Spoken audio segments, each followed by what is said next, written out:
விஜய் சேதுபதியின் வில்லத்தனம் என்பது மற்றவர்களிடமிருந்து முற்றிலும் மாறுபட்டது. அவர் ஒரு டெம்ப்ளேட் வில்லனாக இல்லாமல் மிக இயல்பான மனிதராக திரையில் தோன்றுவார். நாயகனாக உச்சத்தில் இருக்கும் போதே துணிச்சலாக வில்லன் பாத்திரங்களை ஏற்று அதில் முத்திரை பதிப்பது அவரது தனி சிறப்பு. விக்ரம் வேதா படத்தில் ஆன்டி ஹீரோ கதாபாத்திரம். இதில் அவரது ஸ்டைலான நடை, நரைத்த தாடி மற்றும் கதைகளை சொல்லிய எதிராளியை நிலைகுலைய செய்யும் பாணி ரசிகர்களை கட்டி போட்டது.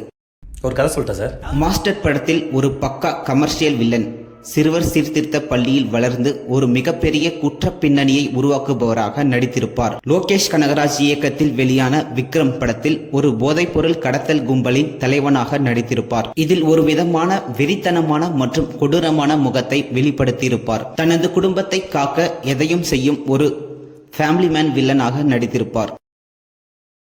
அரவிந்த் சுவாமி 90களில் ஒரு சாக்லேட் பாயாக அறியப்பட்டாலும் தனது இரண்டாம் இன்னிங்ஸில் தமிழ் சினிமாவில் ஸ்டைலிஷ் வில்லன் என்ற புதிய அடையாளத்தை பெற்றார். வில்லன் என்றாலே கோரமான முகம் அல்லது மிரட்டலான தோற்றம் இருக்க வேண்டும் என்ற பிம்பத்தை உடைத்து தனி ஒருவன் படத்தில் சாதாரண ரவுடியாக இல்லாமல் மிகவும் புத்திசாலித்தனமான, படித்த மற்றும் ஒரு மிகப்பெரிய சாம்ராஜ்யத்தையே திரைக்கு பின்னால் இருந்து இயக்கும் ஒயிட் காலர் கிரிமினல். நல்லது மட்டுமே பண்றது கடவுளால கூட முடியாது.